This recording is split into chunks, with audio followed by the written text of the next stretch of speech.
Hello, Canucks fans. Welcome back to another episode of Canucks Conversation, brought to you by Bet365. Open an account with Bet365 today and bet on a huge range of markets. Whatever the moment, it's never ordinary at Bet365. Be sure to use code NATION when you sign up for an account. Hats in the studio. Not the best idea with my brand new lighting. I talked about the lighting on the Did I talk about the lighting yet? Have I? Yes, you have. Okay. Also not the best idea with new lighting. I normally never wear glasses in studio, and there's definitely a glare off my glasses. Yeah, I've had that too. I can't wear my hat backwards either because then when stuff is clipped, people are like, "This You guy look like a college frat I boy. look like yeah. There's a few words that you could use there. I'm gonna put it back forwards. Absolutely fine. My name is Dave Guadrelli. Joining me is Harman Dial. Our technical producer is Jacob Lazar. This is Canucks Conversation. And special shout out to the guest co-host of Family Feud today, Jacob Frazier. He's our intern, joining us, and he's gonna be on Family Feud later in the episode. You know, I just realized I'm wearing a Pittsburgh Pirates hat right now, and it was a loss last night to the Pittsburgh Penguins for the Vancouver Canucks. Yeah, that was brutal, right? And a lot of the focus is, of course, going to be on Artur Shilovs. And look, it was a brutal game for him in net. I mean, just even the way that, unfortunate carom off the end boards when Lizotte scored the first goal. But in my opinion, he lost the net by moving too aggressively to that right side and not being able to recover on the other side quickly enough. I didn't like the Rust goal. The second one, I believe it was the one in the second period off the rush where, it's a good shot, but also he's shooting from the tops of the circles. Like there is a fair amount of distance there to where goaltender should be able to stop that. And yet I think both things are true in that Shilovs was really poor, but the Canucks also didn't deserve to win that game on merit anyway. Absolutely. They didn't show up in the first period. They didn't show up, quite frankly. Shilovs is a part of that. The first goal harm that you were pointing out, that just screamed to me a goalie who just has no confidence right now. This one was a tweet that from Eddie Gregory. Don't know if you know Eddie. Shout out Eddie. He tweeted this out. Artur Shilov's first goal allowed this season. Obviously, last night, it was Pittsburgh. Lets in the first shot. Rangers on the 19th, first shot. Chicago on the 16th, third shot. October 30th versus the New Jersey Devils, first shot. Tampa Bay, fifth shot. Calgary, third shot. Like, it's early that he's letting in these goals, and those are tough ones to recover from because how often do the Canucks not start on time and then Kevin Lankinen or Thatcher Demko in past years, Kevin Lankinen bails them out, and then all of a sudden momentum goes the other way, right? You didn't have that chance to build that momentum last night. They started to do it in the second and third. Look, it's not Shilov's fault that they can't build momentum, but at the end of the day, 4 goals on 9 or 10 shots, like you can't argue that that's okay. Like that's just that can't happen. That can't happen. We know Shilovs is fighting it right now, and as I said earlier, that first goal just screams to me a guy who's terrified of letting in a point shot.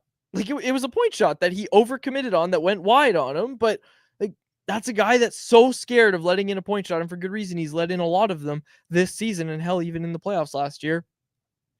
It's just a guy that's in his own head right now. And again, we're not going to see Shilovs, I don't think, again for a while, barring an injury to Demko or Lankinen. But with Demko on the horizon, Lankinen plays the rest of this road trip. Like, Shilovs isn't playable right now. Pains me to say it. He's not playable. Like, you can't play him in an NHL game right now. You can't.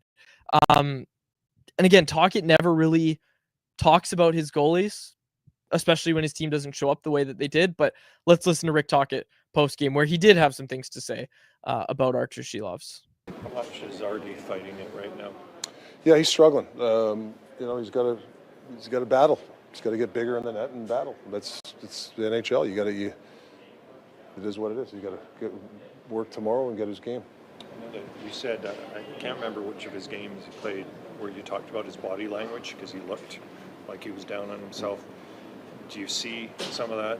Does he look like a guy right now who's not got any confidence? Yeah, it's the goal mouth stuff that it seems to be going in all year, and I think he's just got to get a little bit bigger in there. I don't know. I have to talk to Marco, the goalie coach, but it just seems like, I guess when you don't have confidence, you sink in your net. So, he's got to battle. It's like everybody. When you're struggling, you got to battle through it. So in that respect, does it make it harder to rest Lankinen when you know that Artie is struggling a bit? Well, you can't run lengths too much. We did it earlier on, and we got to make sure we got to be careful on that. Was it a consideration to play him back-to-back or not? No, no. Yeah, that's too much risk for injury. So you were never going to start Lankinen back-to-back, and there was, I don't want to give him credit, talk about it because there was very few people, but they were never going to put Lankinen in that game no matter how many goals Shelov's let in. That's just not an option.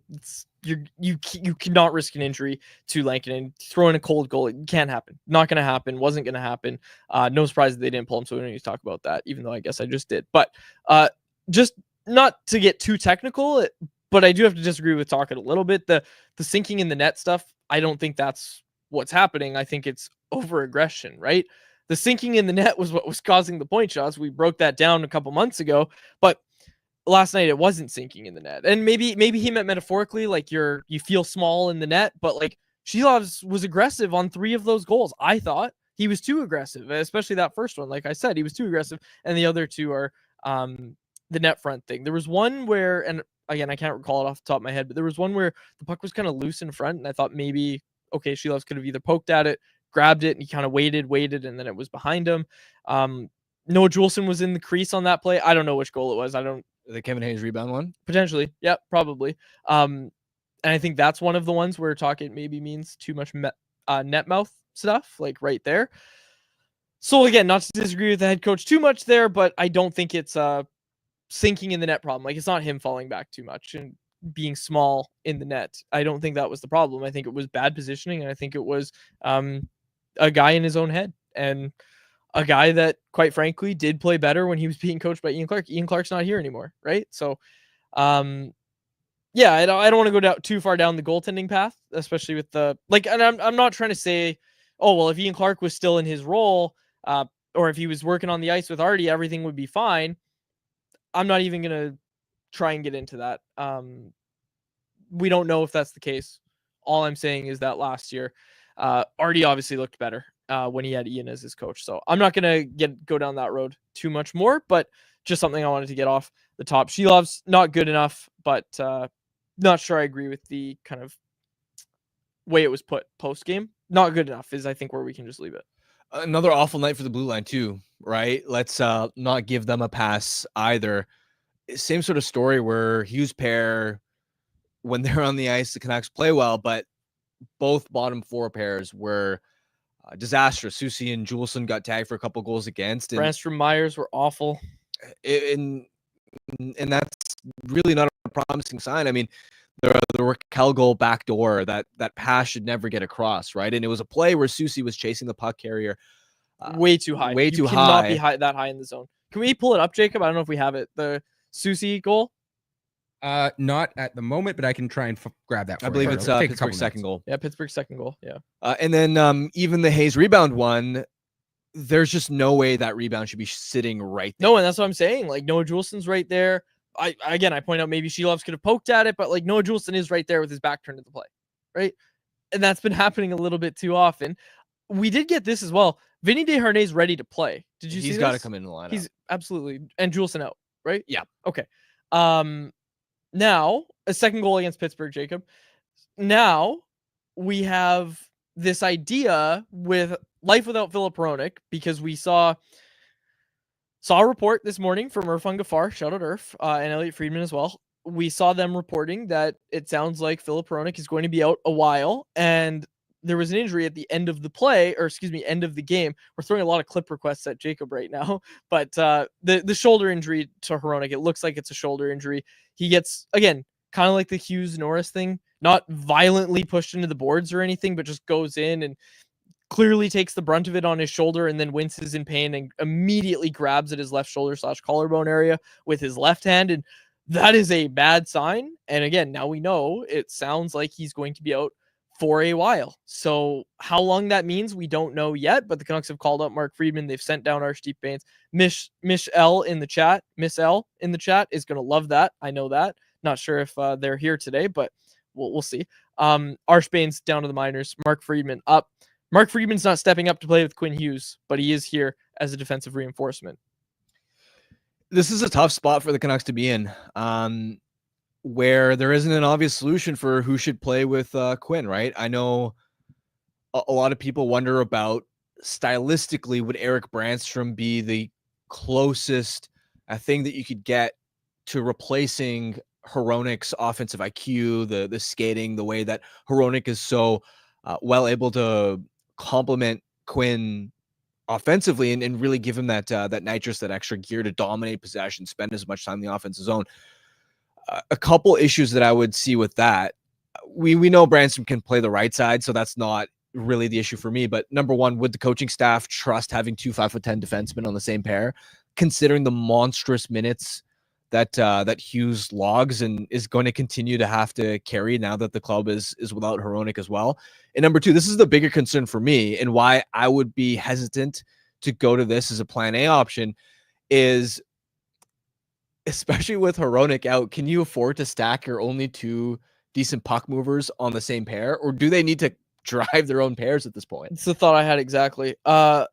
But let's talk about Brandstrom because he wasn't good last night. Really struggled. To your point, like I was watching that Brandstrom Myers pair, and yeah, like we know Tyler Myers isn't playing his best hockey right now, but like I didn't like what I saw from Eric Brandstrom. So do you look at it in a way where you say, okay, you know what? In fact, it's actually going to insulate him a little bit to play with Quinn Hughes, where he's not going to be the primary puck mover on that pairing.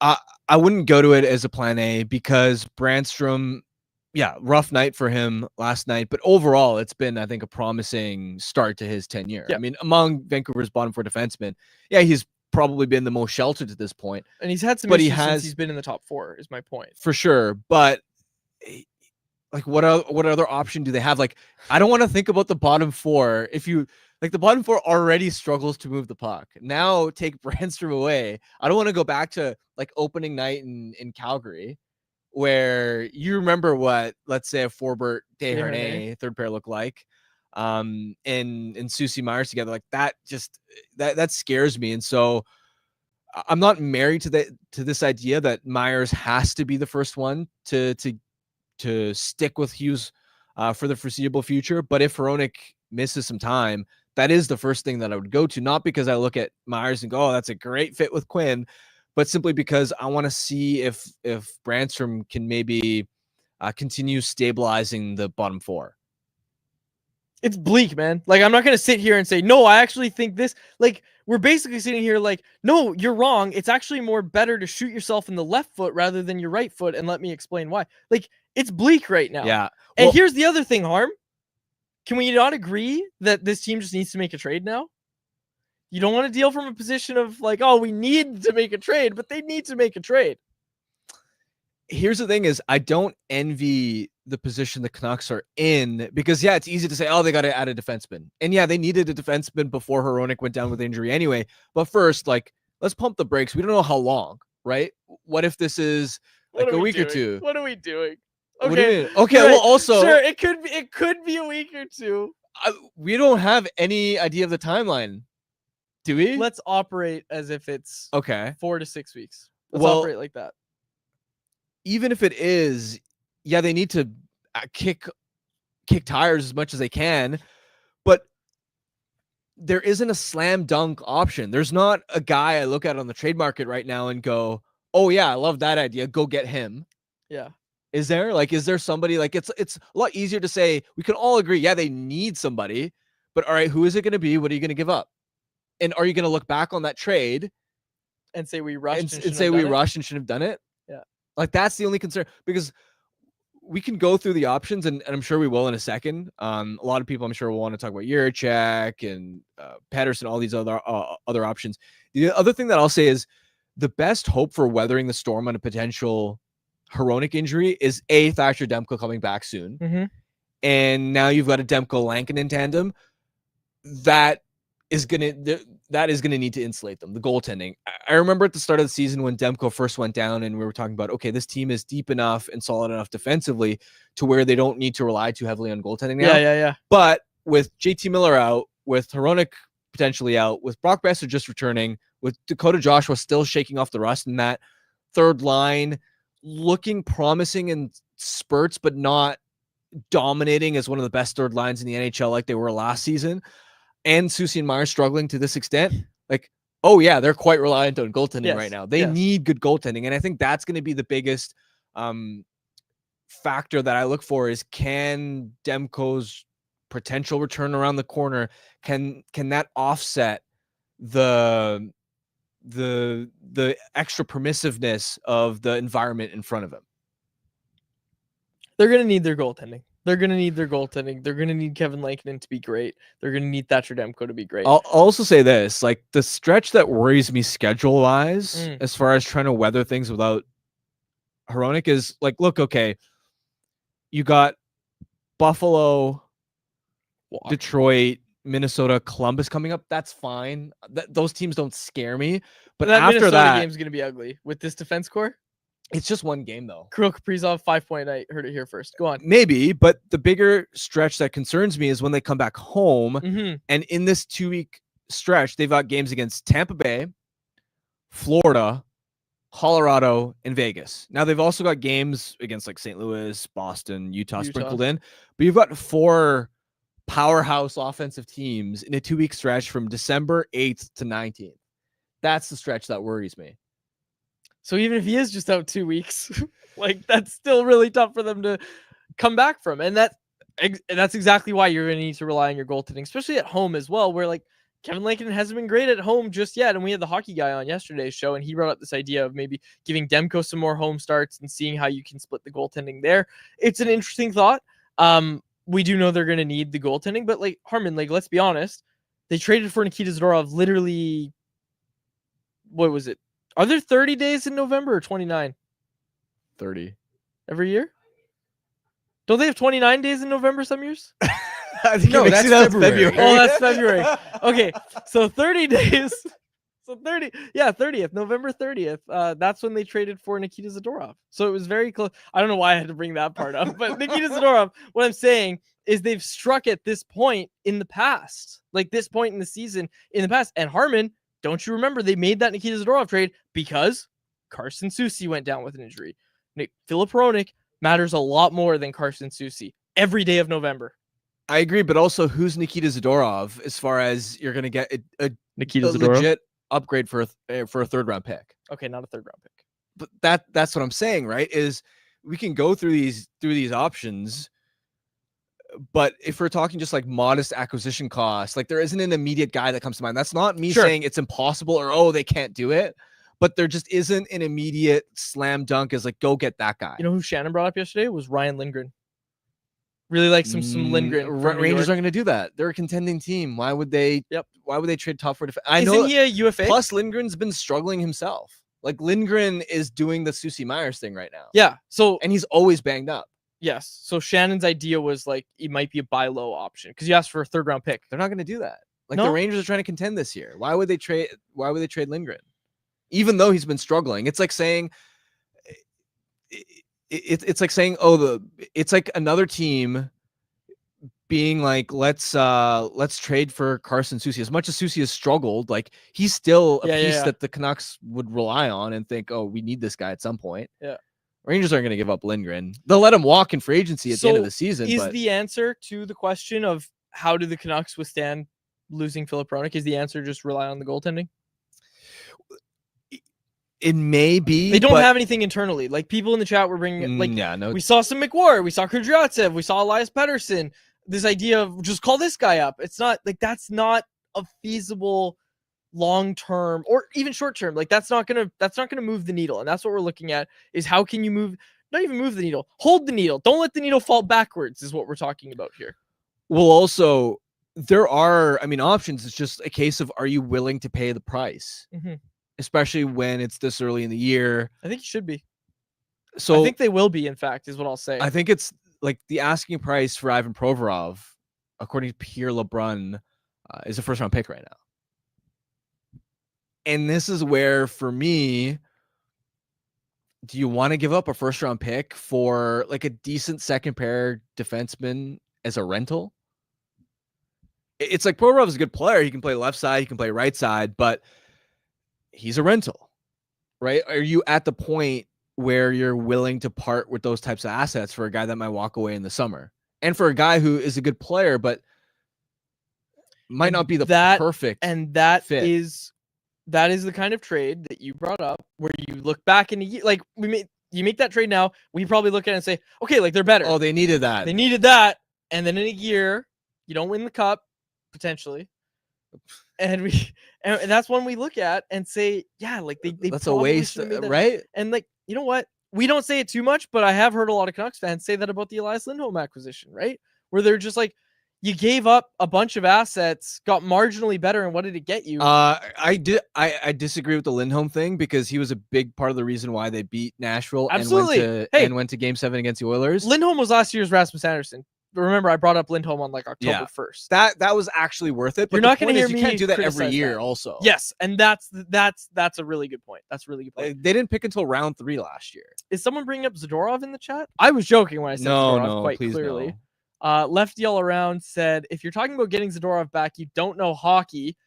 Mish L said, according to natural statistics, Zadorov is only good because he played with Ian Cole. I don't see anybody. Maybe they're talking to me. I was joking when I said Zadorov. No, so what they're talking about was who you could acquire at the same price that you paid to get Zadorov. There was a question in the chat like 5 minutes ago, and they're still kinda discussing Understood. it. A lot of people pointing out the November thing. Yep, not gonna lie, that was a bad one for me. Box Van Go, regular listener to the show, said, "Holy quads, you don't know your months." I'll be completely honest, I don't. Like, I straight up don't. You know how people are like, "Oh, I've remembered that January has this many days and February has this many." I know February has 28 and 29 some years. Yeah. And then March is 30. Do any of you actually know this? March is 31, I believe. Okay. Let's. I got this. I can do this. I can do Let's this. not embarrass We're ourselves. going to lose all of our listeners before we even get to family. January Feud if has you fumble 31. The months of the January year has first. 31. Put Jacob on the mic. He seems to Please know stop. this. Okay, yeah, here we go. Intern Jacob Fraser making his Canucks combo debut to talk about the months of the year. We got to get the intern on the show, Harmon. Okay, Jacob. January has 31. Yeah. February has 29 and then 28 some years. Or no, 28 and then 28. wait. Yeah. No. Stop. Big up. 29. 29 is every fourth year. Yeah. Okay. March just got told to me 31. Correct. April is 30. Yep. Does it just alternate Yeah. There's one.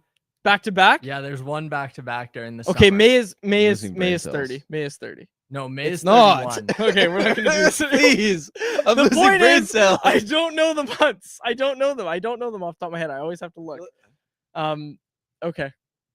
Oh, CJL said there's a knuckles trick, which I'm excited to learn. Okay. 30 and 31 alternate except July and August. That is 31 each. Okay, so why couldn't anybody just explain that to me? Because it's funnier to see you struggle. All right. Someone said it's an absolute lock now after that showing that we're losing Family Feud today. I think it is. 5-5 record is going on the line. Let's get serious here, Harm. Let's talk more about this game. This next segment is brought to you by our friends over at Greta, a great spot for all games, home and away. We were there for the first viewing party of the year on October 19th, and we're going to be there for more throughout the year. So if you missed that first one, don't worry. You can make it out and you can come out, hang with us, watch the game with us. It's a lot of fun. Minutes from the arena, come by before and after the game or whatever event you're downtown for, even if we aren't there. With arcade games, weekly drink specials, and the recently updated street food menu, Greta Bar YVR is the place to be. 50 West Cordova Street is the address. Let the games begin. Okay. Someone's pointing out that the longer you watch the show, the more clear it becomes that I sometimes have my moments. That's not how they worded it, but okay.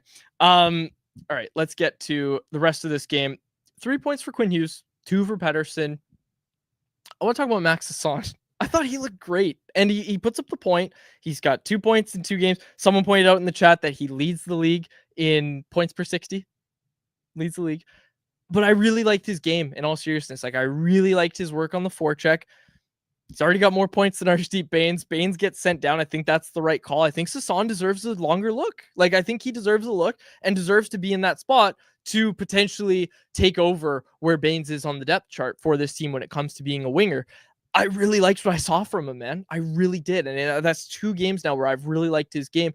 Again, it's the forechecking, it's the hustle, And it's that play. He did it again where he goes into the zone and he curls back. He said that's his bread and butter when he got interviewed on Hockey Night in Canada.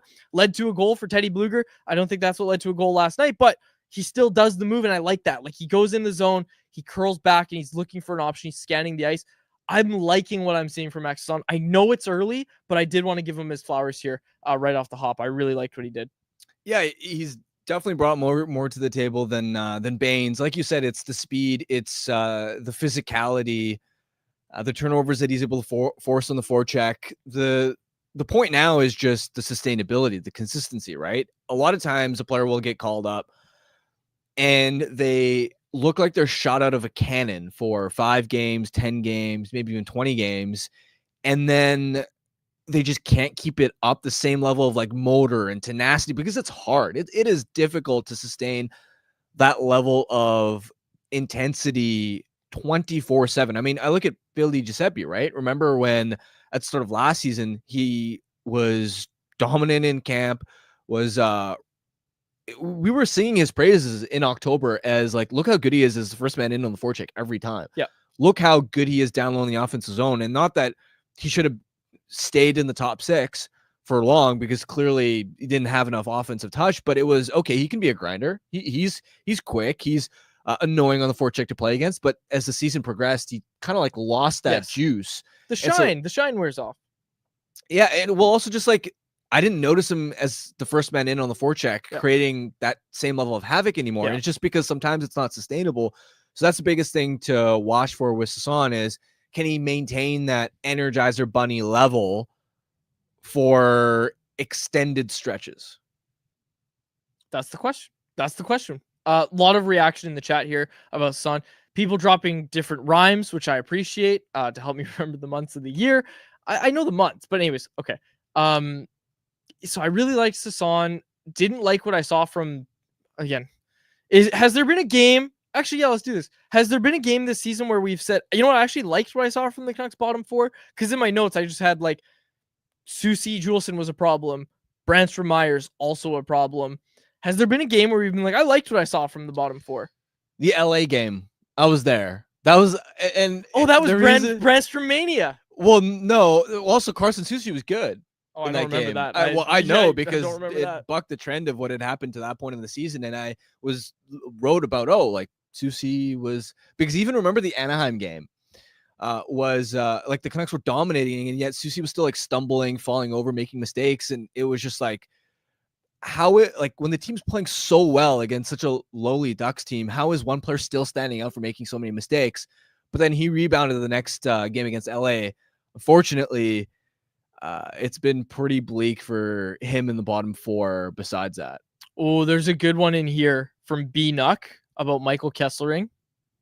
We'll get to it in anyone else. From the summer. He said, okay, so I don't know how much B Nuck in the chat listens to the show. He called him my guy, which is really funny. You didn't even know he existed. I did not know he existed. I did. My guy. But then I saw his height. I'm a big fan. So my guy now. My guy. No, your guy. We'll get to that in anyone else. Do you have anything else on Canucks Penguins that you wanted to talk about? I mean, again, the pushback was really promising. The Penguins suck. We know that the Penguins aren't a good hockey team. But also, like, I'm not going to give them that much credit for battling back when they're down 5-1. Like, and also when it's the Penguins. When it's the Penguins, like the Penguins bend a lot and they usually break. But also, yeah, like 4 goals to score looks close. But ultimately, the Canucks, all situations, not just 5-5, all situations, they only generated 3 high danger chances that entire game against one of the worst defensive teams in the NHL. It's one thing if you're leaky defensively. And they lost the game in the first period. Yeah, it's. Would you like seeing a timeout called? Always easy in hindsight, but I feel like this is a trend. You don't see a timeout called? Sure. Yeah, I mean, maybe after the third 3-1 goal. Starting to notice it. Yeah. I don't think Talkett likes doing that. I don't think he likes the timeout. They can maybe be more proactive about that, but I'm also sure that he was like, it is difficult because I can understand that, okay, if you're down 3-1, you know that you're probably going to need to use your timeout in the third period when you're empty net situation and your skaters are tired. Mm-hmm. And so sometimes you trust your team to weather the storm in the moment. Maybe. I don't think that ultimately had a like I don't look back at that as that was a wasted opportunity, and that would have been the difference. Yeah. I think the wasted opportunity, the disappointing part about the comeback was when Quinn scored that end-to-end goal. They immediately went to power play a minute later. Now it's okay. If you score on this power play, you're within one and you got 18 minutes against a fragile Penguins team that blows leads like the saddest Bruce absolutely reeling. Yeah. And it's not just that they didn't score. They didn't even come close to looking threatening. I mean, the best chance in that 2-minute sequence was Blake Lizotte on the shorthanded breakaway. Yep.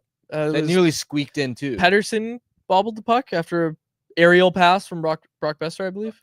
Yeah.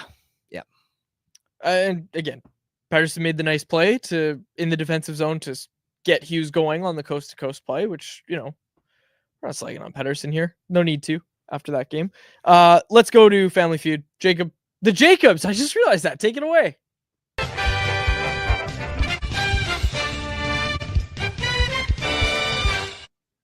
I'm your man, Jacob Lazar, and joined by another Jacob here. And I'm just going to introduce the rules, just get us all caught up, and then Jacob Fraser to my left will take over. I thought Quads was going first today. Or no, did we decide? Yeah, I think Quads really wants to go first. So chat can decide on this. Should I go first? Because here's the thing. We've got 4 straight losses. Do you change up your order, or do you stick with what's worked in the past? And do we rely on our structure? Do we need to change? Let's see what the chat thinks. I'm going to leave it up to the chat. 3 votes. All we need is 3 votes. Should I go first, or should Harmon go first? We'll see. And I know obviously we're on a delay, so it's going to take a second, but I am very curious what people think the best strategy is, because I don't know. I just put a I just poll voted. I just voted to go -1 for Harm. Wow. I voted for Harm because I tried to get it off the screen. That's the only way to get it off the screen. It's Quads. It's Quads. Okay, let's go. Well, do you have headphones? I don't. You That's for all right. Harm's going first. Harm could just leave the room, but No, Harm's going first. Okay, Harm's going first. I think they enjoy seeing Quads struggle and suffer. Yeah, I think you're right. They do definitely enjoy that. All right. So again, we'll go over the rules. You'll have 25 seconds. As soon as I finish reading the first question, I'll put your timer up on screen, Harm. If you don't know an answer, just say pass, and we will get back to it at the end if we have time. All right, I'm going to pass the headphones over to Jacob here. And once you're ready, we will kick off a very important edition of Family Feud. You guys are 500 after a 5-1 start. I can hear Quad's music so loud through his headphones. It's so funny. Okay, I'm about to ask the first question here. Are you ready? Yeah, let's do it. Okay. If you had the powers of the hockey gods and could go back in time, which Canucks draft bust would you save to reach their full potential? Ole Levy. Which current Canuck would perform the best in a Canucks edition of Family Feud? Quinn Hughes. Name a Canuck past or present who was born in Czechia or Slovakia. Filip Hronek. Other than tickets, what Christmas gift could you give a Canucks fan? Jersey. Name an NHL jersey that does not have the color blue on it. Detroit Red Wings. All right, Harm, that was fantastic. I'm going to tally you up here, and then I'll pass the headphones back. I should have taken more time on the last one. I didn't even look at how much time did I have left on the clock? You had about 3 seconds left. Oh, okay, that's fine then. All right, Quads. We're good. Done? Yeah. So I can't hear anything. You looked mad. What happened? It was fine. It's just the last one was not a bad answer, but I feel like I could have come up with one that would have gotten more votes. Okay, so as they get that tallied up, we were told we need like all number 1 answers this week. Dr. Haas said Quads Harm is talking smack. Ed asked what I was listening to. Today it was Fortunate Son by Creedence Clearwater Your music Revival. was bleeding so loud through your headphones. Oh, you could hear it? Yeah, really loud. I do crank it. I don't want to hear you, right? Yeah, it makes sense. Sitting right beside you. Yeah, that was okay. So Paul Papadoulis said Harm killed it. Dr. Haas said Quads listen to Taylor Swift while he waits. I just did, the Spotify rap thing. Mm-hmm. So an Apple Music guy did my Apple Music replay. Taylor Swift, my #1 artist by a mile. Wow, I wouldn't have guessed that. Really? You know I like Taylor Swift. I didn't know that much. I also mostly listen to music with the wife in the car. Makes sense. But I like it too. Little. Jacob's got the tally done here. All right, great. I'll stop Alright. stalling.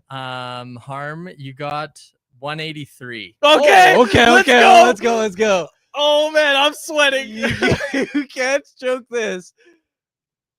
Gold Omen. 31 October.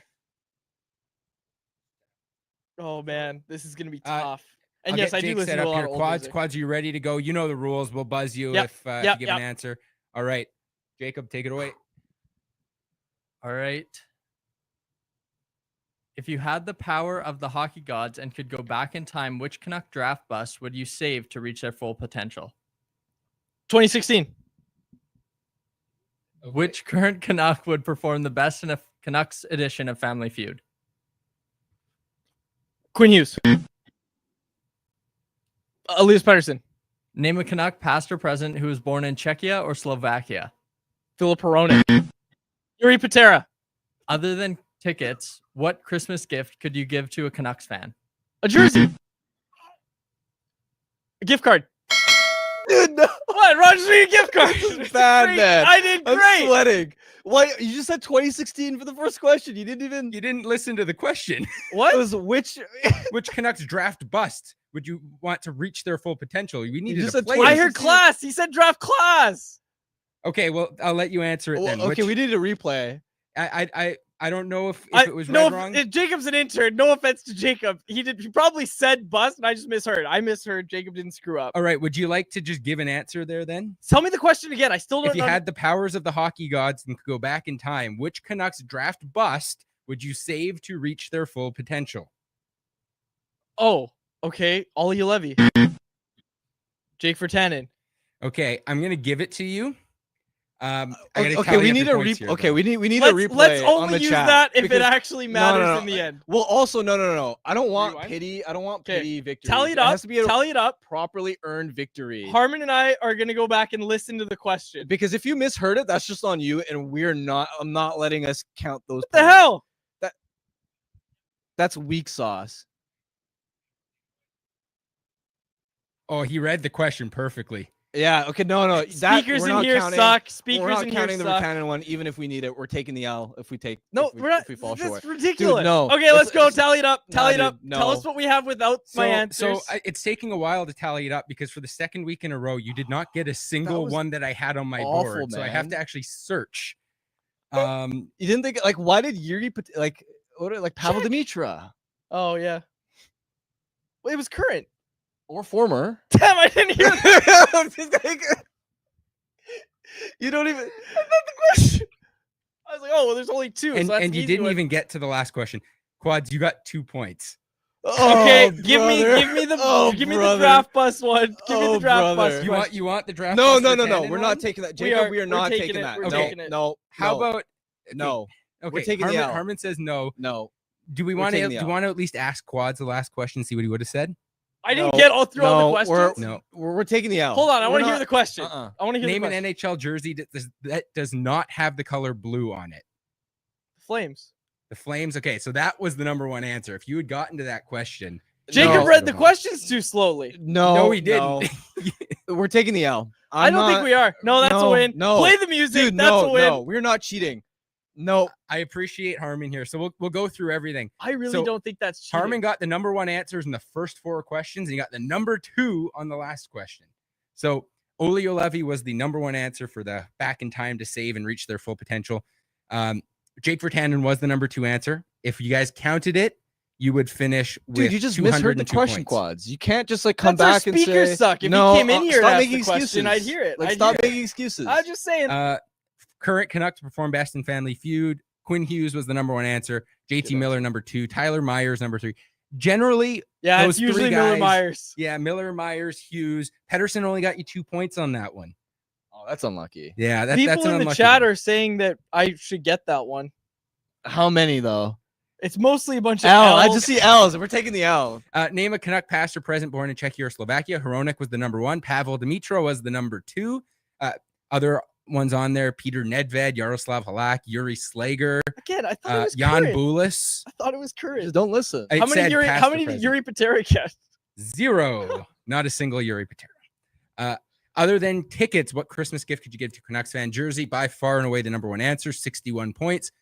Hat/toque was up there. A game puck, quads, socks were on the list. Obviously, like what you have on your wall. And then a healthy Thatcher Demko. 4 people said a healthy Demko. That's funny. It was, yeah. And then hold on, I gotta get to this comment from Calcio Storico. Really, what he's saying, most of the chat agrees. He said, you got to make the questions less verbose. So much clock gets getting the questions out. I got to say, I feel like I didn't have time to get through. Like, I didn't stall at any of those answers. Well, you didn't stall, but you gave Harmon's answer and got buzzed every single time. But also, you said you misheard the first one and said 2016. Yeah. Yeah, but that's okay. Give me the fifth question. Now, to go back to the comment, yes. So questions are generally a little on the long side, but we give more time as a result. The actual show, they only get 20 and 25 seconds to do this. So we can discuss. Steve Harvey's better than you. Yeah, I mean, there's a reason why Steve Harvey's on actual Family Feud.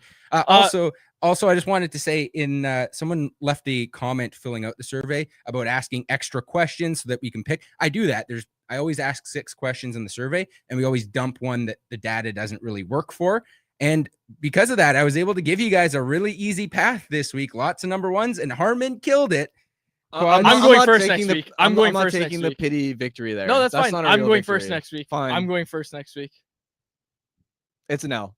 It's an L. Sure. Whatever. No problem. LC250. I think the first question there was a long delay after Quads answered it because it was a weird answer.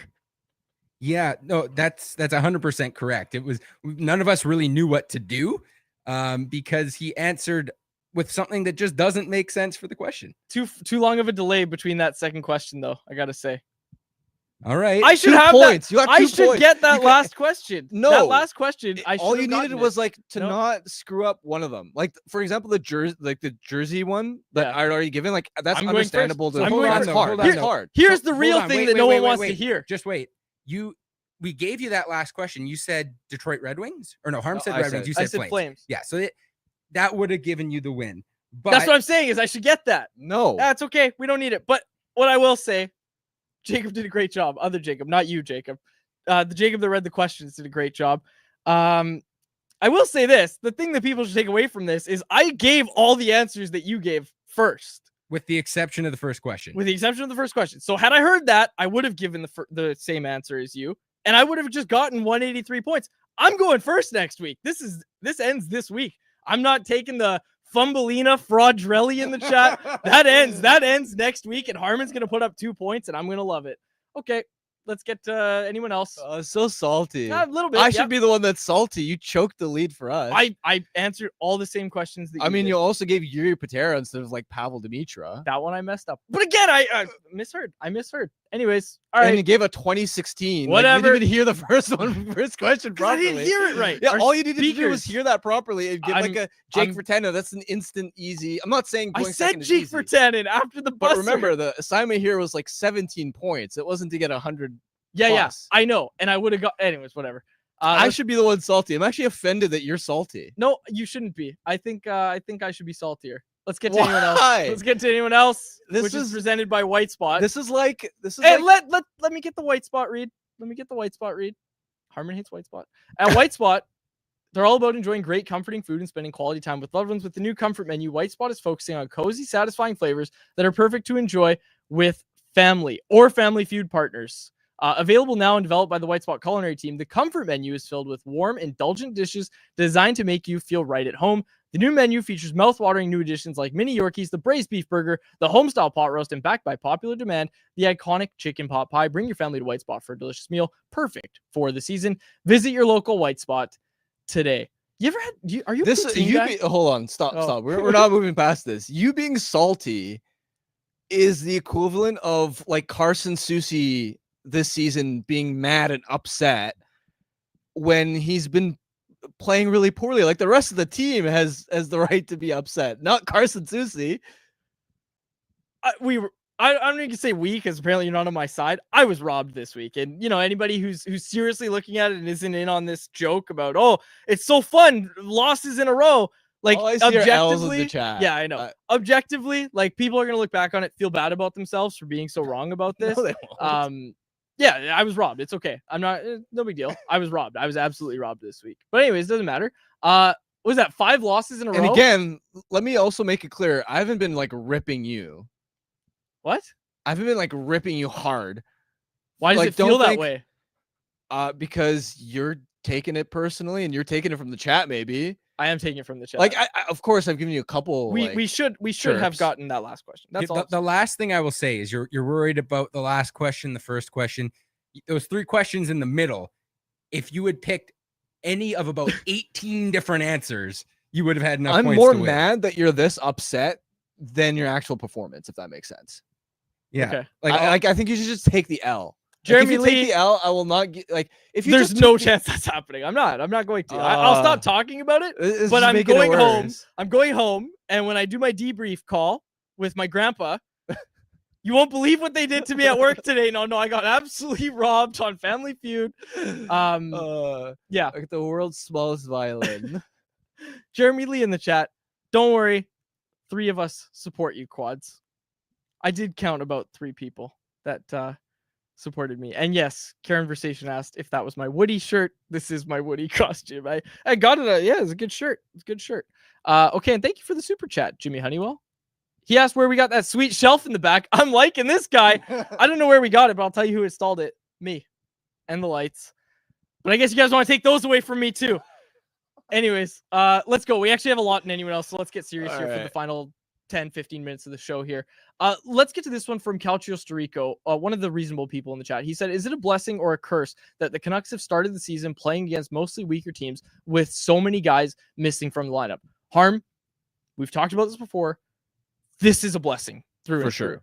through. Because what's your curse? What's the curse angle on this? That, oh, well, your team got all these points and now they're going to face good teams and it's going to be tough for them. If they were facing those good teams at the start, it would have been tough. Like, what would the outcome have been? Would the outcome have been different? Would they have traded for someone sooner?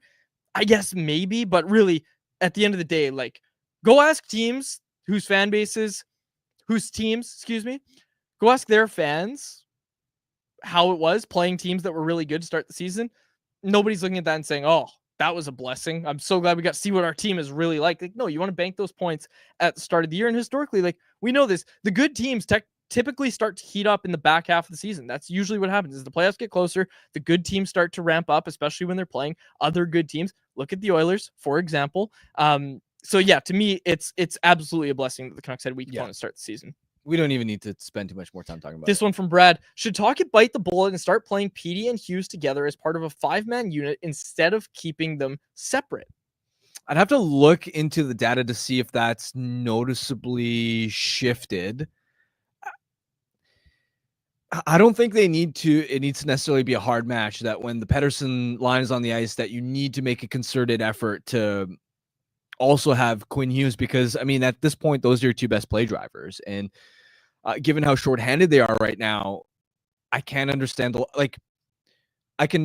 logic for wanting one of those guys on the ice as much as possible, which would involve keeping them mostly separate. But I don't think they need to fall into either extreme. I don't think they need to play them together as a 5-man unit as an extreme, but I also don't think they need to avoid playing them together with the logic of, well, then we maximize their minutes where at least one of Pettersson or Hughes is on the ice. Just I don't think there needs to be too much thought put into matching forward lines with defense pairs. Just roll them how you normally would want to. Especially on the road too, right? This one from Conversation.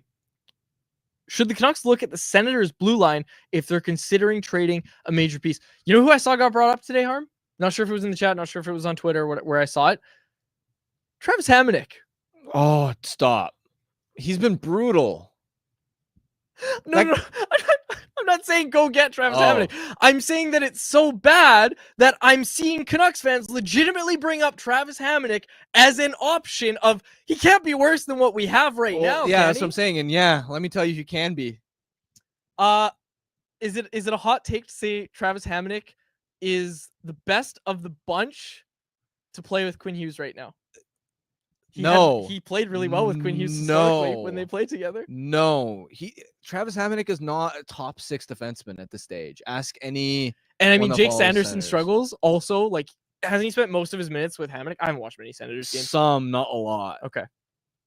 anyways, we know Sanderson's been struggling to start the year, which is what I was trying to get at there. But answer the question. Senators blue line. Is there anybody on there that you see that you'd like to bring to Vancouver? Nick Jensen? I love Jensen, but I don't think the Senators are going to give up on their season this quickly. They should. I do want to see what his contract status is, because if he's got term left. Someone's wondering what Alex Biega's up to. Yeah, because he's been the perfect fit. Like they're going to keep him. They're going to keep Jensen, and they are not going to move Sanderson. They're not going to move Shabbat. And even if they wanted to move Shabbat, he's on an $8 million ticket. No, I don't really see anyone on Ottawa's blue line that, put it this way, whoever they're going to be willing to give up isn't going to be very good. They're going to want to keep anyone that's reasonably good because those guys are under contract. And you definitely know as soon as they go to Travis Green and say, hey, we're thinking of trading for Nils Höglander. Actually, I don't think Green hated Höglander. No. He played him a ton in the start of his career, but he was up against Louis Eriksson. He was up against Jake Virtanen for that spot. I'm not saying Travis hated him, but Travis didn't trust him, and he basically treated him similarly to how Talkett's treating him. Yeah, but I mean, I do think that Green had time for Höglander, and I think part of it was just the highs and lows of a young player. Put it this way, I don't think Travis would love the idea of, take away one of my defensemen, give me Nils Höglander. Yeah, exactly. But I don't think he's at a point where if the Senators for whatever reason had somehow acquired him, that he'd be upset at the idea of why'd you get this guy? I can't trust him. This one from Andrew Nutzov in the chat. Nutzkov? Yeah, Nutzkov. That's it. I'm going with that. Quads needs to live stream him getting a hearing test. I told you I talk about it a lot. I worked construction for one summer. Remember, I've talked about this. Blue collar guy right here. But anyways, I worked construction one summer in high school, and I had to get a hearing test. Have you ever, you wouldn't have, but the hearing test, and people, I don't know, fellow tradespeople like me will understand what I'm saying, but this hearing test, they put you in this little thing, and I was only working there, it was a summer job. I was only working there for 2-3 months. I was like, why do I need to get a hearing test?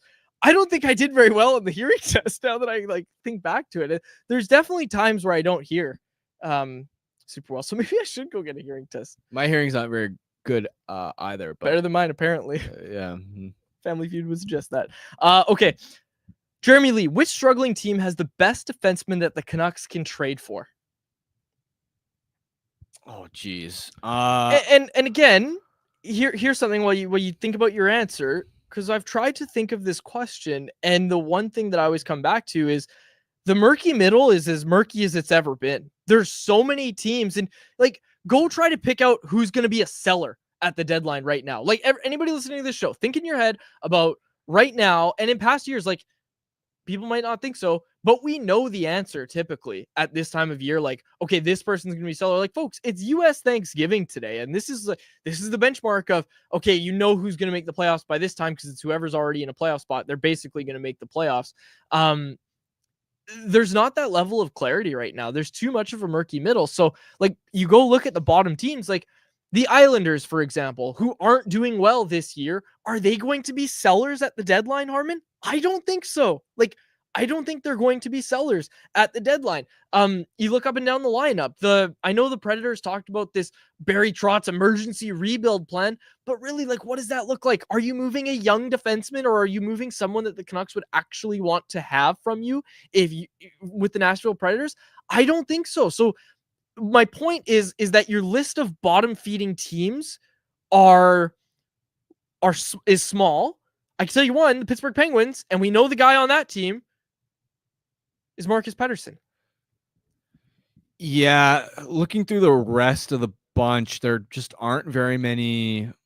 And the bottom, San Jose, Chicago, I don't think you want anybody from them. Also, the reason a lot of these teams are in the basement is because their blue line stinks. Yes.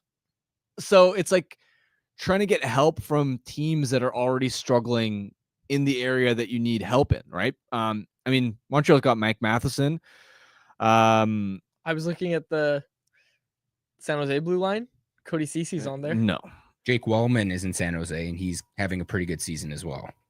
It wouldn't be a bad Probably not gonna be option, available, right? But he's also been inconsistent, and I don't know. Any gritties, we don't like him on this show. I just like there's no option that immediately sticks out. I mean, I wonder if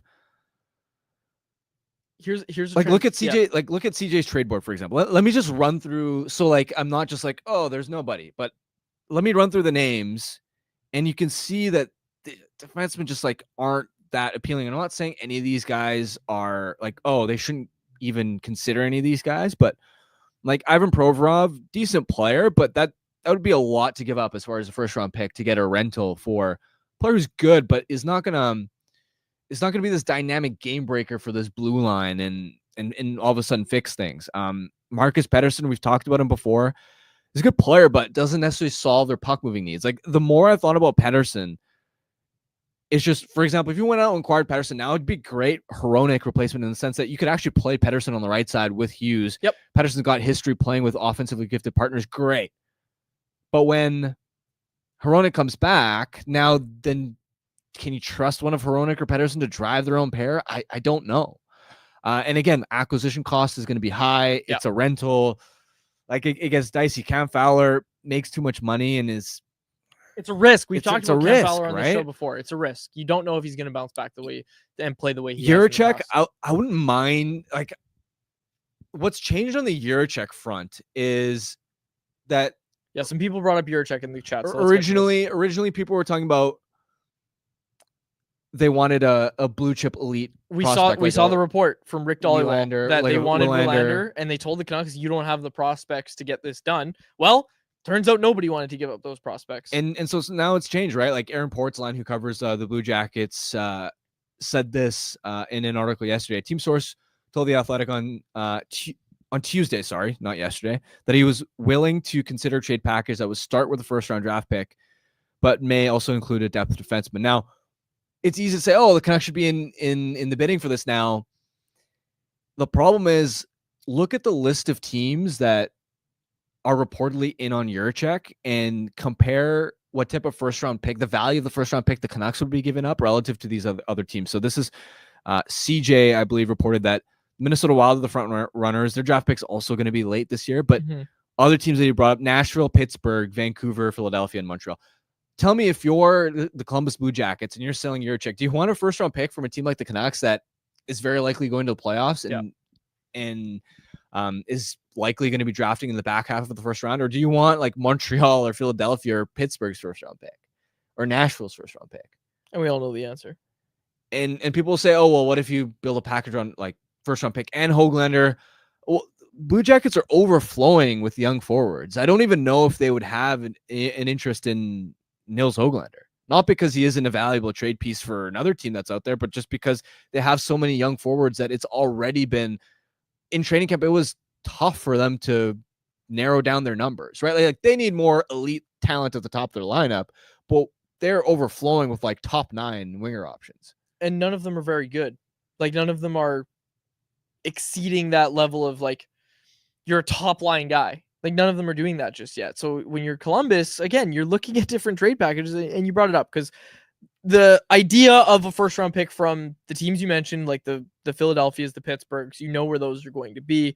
Vancouver, you don't know. Montreal, same thing. They should, like, as far as a long-term fix, this wouldn't be a short-term sort of plug. But if I'm the Canucks, like the fact that you don't have to give up a Willander or Lekkerimäki, I'm at least gonna be pitching offers. Yeah, because at that point, like Jiricek just turned 21 years old today, I believe. Drafted 6th overall. He's got tools. He's got the offensive upside. He's 6'3", 6'4". Man, like there's still a top pair potential to his game. It's just I think other teams are going to have better offers. Better offers. Just to keep going on the trade board list, don't want to stop at Jiricek. Rasmus Ristolainen, don't want to touch that contract with a 10-foot pole. Same thing with Jacob Trouba. And then I'm seeing a lot of forwards on that list. Will Borgen, it's not bad, but again, he's not like a puck mover. He's more of like a great name. defenseman that can make a decent first pass. Mm-hmm. Wouldn't break the bank. He's not a bad option if you want like just like a stopgap competent righty.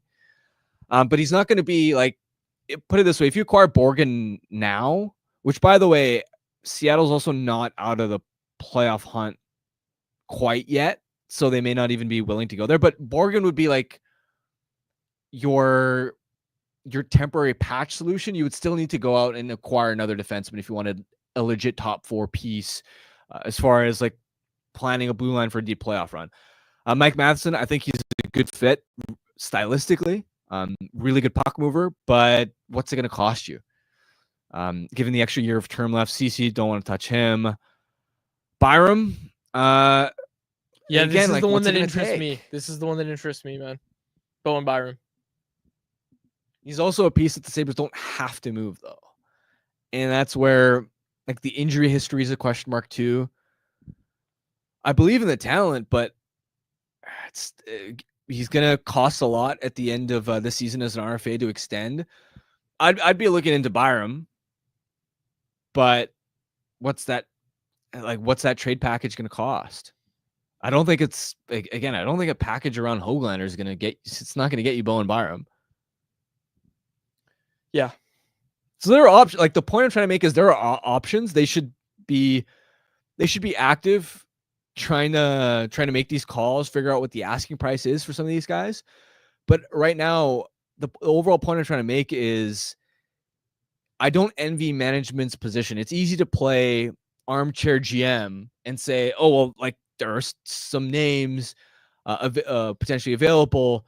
But then when you get to the actual nuts and bolts of what does a fair trade actually look like, and is it one that the Canucks would be happy with looking back on in hindsight, that becomes a lot harder to fit logistically. Someone in our chat, I think, got duped by a fake trade because I think he might have just seen the graphic that was over like hours ago. It didn't get me for a second. I don't even want to shut the person out. They didn't even change their name, so it didn't get me. I saw it and I was like looking at the trade package. I'm like, yeah, that's too much. And they all like, I knew they didn't make the trade, but I think you might have, I think you might have been duped a little bit there because someone in the chat, and I appreciate it. Yeah, sorry. He's saying, oh crap, you're right. Sorry to break the news, but I appreciate it because he was like, guys, look up, like they just traded for Juracek, and he was trying to help us out.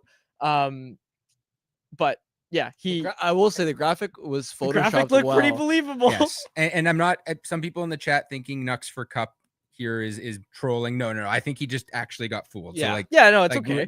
Nucks for Cup, don't worry, man. Like it happens. It happens. Yeah. It was fun. Now there's actual trolls in the chat. Just be like, Juracek just got traded to Montreal. That didn't happen, right? Yeah, no, it didn't happen. gotta always check. Okay. Is there anything else that you had for anyone else, Harm? Let me see if the chat had anything. You know what? Another thing I wondered about last night, Harm, was we know Demko's coming back, Lankinen, right? Nikita Tolopilos last start in Abbotsford stops 34 of 35 shots. He's starting to really figure it out. Artur Shilov's going down to Abbotsford, and it's not going to be Shilov is playing every game. In the nature of the AHL, we know they're going to mostly split starts. But like, I have had the thought of, okay, now what? Like, Ty Young's putting up pretty solid numbers to start his AHL career. I know we have some jokes about Ty Young long term, whatever, right? And he's not quite an AHL guy right now, is what we kind of thought. But I talk to Ty Young every time I can. Absolutely love me some Ty Young. Great kid, great family. Grew up a Canucks fan. He's got a .920 save percentage through 3 starts in the AHL this year, Harm. And I look at that and I say, okay, like, maybe he goes down to the ECHL and they say, yeah, you're going to play a ton. We're going to play you a ton in the ECHL. They've obviously got the good relationship with Kalamazoo now. The bigger thing that I want to talk about more than Ty Young is that I don't know what the situation looks like with Artur Shilov's going down. It's not, like I said, it's not okay, you're clearly the next guy on the depth chart. It's not that anymore. Like, put it this way. If the Canucks get into the same situation that they were last year, where they lose both of their starters going into the playoffs or regular season, whatever. All I'm saying is that there's definitely going to be questions about if Tolopilo is actually the guy to go up instead of Shilovs. For sure. Shilovs is going to have to earn it at this point. And Tolopilo struggled. Tolopilo struggled early this season. He's had his issues, but he's figured those issues out. So now it's Shilov's got to go down to the AHL, got to start to figure it out. I'm just saying, like, all of a sudden, Shilov struggles this year, make it a bit more of a murky situation when it comes to the goaltending depth chart for this organization. Yeah, I don't have a lot to add beyond what you just said. He's gonna have to earn it.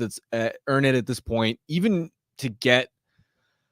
If he wants the majority of the starts down in Abbotsford, he's gonna have to play to get that. He's not just gonna be handed that. Yeah. Okay. Anything else that you wanted to get to? Nope. It was a fun show today. We went long. We're not going to be back until Monday. Early start tomorrow, 12 o'clock start. So that kind of messes with our show. But Buffalo, Canucks tomorrow. You want to quickly do a little Buffalo preview? Sabres aren't very good. Same preview. They were winning some games recently. Same preview we've been doing for 10 years. Oh, you mean they were winning They're games? 7-3 in the last 10. Wow. I'm not saying I believe in them, but they put a pirate pack on it, or don't talk to me. I'm just saying they're not the tire fire they were at the start of the season. Like, they 7-3 in the last 10 games. It's not going to be the. Oh, it's not a cakewalk for the Canucks. Yeah, and they've had trouble with this early start Buffalo game that's always on the schedule for some reason. Someone in the chat pointed out, they're like, tomorrow's an automatic loss because it's a 12 o'clock start for the Pray Canucks. for Kevin Lankinen. Pray for Kevin Lankinen. Yeah, Buffalo 23 points so far this season. I feel like we don't really have time. I dropped some quarter season report cards on Canucks Army today. People said I went a little too generous with the report cards. I gave Pettersson and Miller both a B. Is that too high? Yeah. What would you do? Pettersson's below a point per game. He's on pace for what? So that's what I'm saying is when I know he's picked it up lately. But that's what I'm saying is when he's over a point per game in his last 10 games. Yeah, is my point. You can't just isolate when he's played well. So that's what I say. So right now I'm saying he is near his A game. Like I have him an A- over his last 10 or whatever. Yeah. And then I said, but you can't ignore the start of the season. So that brings you down to a B. That was my thinking. He's on pace for 66 points. Is that good enough for a B for you? Okay. He's got like the 5th highest cap hit in the league. All right. I'd give him like a only A+ I gave was Kiefer Sherwood. Like a C-. You give him better than a C-? Yeah. Wow, that's harsh. Good thing he doesn't check his phone anymore. Like, it's not because I'm trying to rag on Pettersson, but just I have that much faith and belief in how good of a player he can be. Fair enough. Maybe a C, but not higher than that. Maybe a C+, maybe a B-. We'll see. No. A B is crazy. I wish I had you as a teacher. You say that every time we do any sort of letter grades. I always grade high. I got really good grades in high school. It's all these people thinking because I don't know the months, the tricky months. Just because of that, I got great grades in high school, which might tell you something about the education system. Might tell you something about the education system. But yeah, I got good grades. I got that. Did you guys have that gold cord? You remember? Yes. I know what you're talking about. Harmon didn't get a gold cord. I had straight A's in high school. That's the most believable thing you've ever told me. Did you ever get a B? Come on. I'm sure I got like a B at some point, like in like art. Well, I didn't even take art. I'm sure I did. I excelled at art. All right. Teased. And we're officially off the rails once again. Long show today. Anything you want to say about the Sabres? Beyond that, they're actually playing some decent hockey right now. Not really. I feel like we're an hour and 10 minutes in. Yep. Okay. We'll close it out there. Before that, though, we'll get to our Bet 365 bet of the day. Nothing on the NHL slate. What did I say yesterday? What was the bet? I don't even remember. Was it the Flames? Quads to choke Family Feud next week. No, it was a different sport. I knew it wasn't the Flames. No. Who was it? Did you make a football bet? Did we even do Bet 365 bet of the day? Yeah, I did because I chose between the Flames. I knew I actually, you know what? And I don't say the bets I don't take, but I looked at the slate and the Flames. It was someone with even odds, 110. It was 110 each way. I can't remember. Was it in the LA game? Was it? Yeah. Was it Winnipeg, LA? Yes. And who won? Apparently LA won. All right. So I missed that one. Don't know why I had to bring that up. But anyways, yeah, nothing on the NHL slate, but we're going to take tomorrow's games. The Florida Panthers are underdogs against the Carolina Hurricanes at plus 115 odds. I like that one. And that's what we're going to go with. The Panthers on the road against the Hurricanes plus 115 odds over on Bet365, a proud partner of Canucks Conversation. Open an account with Bet365 today and bet on a huge range of markets. Whatever the moment, it's never ordinary at Bet365. Be sure to use code NATION when you sign up for an account. We have a correction from the chat. Yesterday was the Canadian team to win a Stanley Cup bet. Your Jets Kings pick would have been from the day before. But yeah, yesterday was, according to Paul Papadoulis in the chat, Canadian team winning the Stanley Cup. And I do remember you making that bet. I thought that was 2 days ago. Okay, doesn't matter. Oh yeah, you weren't there for that then. I bet I think that was 2 days ago because I was there for the. It doesn't matter. It doesn't matter. It's fine. We've gone overtime anyways. Today was a wild show, and someone keeps telling me to look up this knuckle trick. So I'll I'll do that. Just put your hands. Some tricky months. The tricky months, man. Well, why do you really need to know? Tricky months and the counting. Why do I really need to know how many days are in a month? Why? You don't have a good answer. But then why are you the one bringing it up? As like it naturally came up in conversation, as it normally does. It naturally came up in conversation. Says the guy. Never been to a Christmas party. Brought it up. Never been to a Christmas party, and that's come up in conversation. You're right. It happens all the time. You know what? I bit my tongue today because right after I said, "Okay, let's get serious," and I said, "Let's start talking," you said October, and I almost shouted out 31. I knew it would make you laugh, but it would have got us off the rails. But I really, if you go back and watch the video, you can literally see the gears turning in my head. As soon as you said October, I almost shouted 31 as loud as I could. But I didn't go with it. A grade. I would give you an A+ for that. Thank you, Harmon. I appreciate it. We'll close it out there, folks. We got another super chat. Jimmy Honeywell donated again here. So that's very nice. Thank you, Jimmy. Thank you, Jimmy. That's great. That's really nice. We will wrap it up there. Yeah, we'll wrap it up there. Crazy show today, folks. We'll be back on Monday, and we'll be more serious on Monday. We'll wrap it up there. Have a great weekend, everybody. For my co-host, Harmon Dial, and our technical producer, Jacob Lazar, and our intern, Jacob Fraser, who needs to start reading faster. My name is Dave Wajelli. Thanks so much for listening to the episode of Canucks Conversation. Canucks Conversation is live Monday through Friday, every weekday at 2 p.m. over on the Canucks Army YouTube channel. Make sure you like, subscribe, and interact in the YouTube live chat every day with us, folks.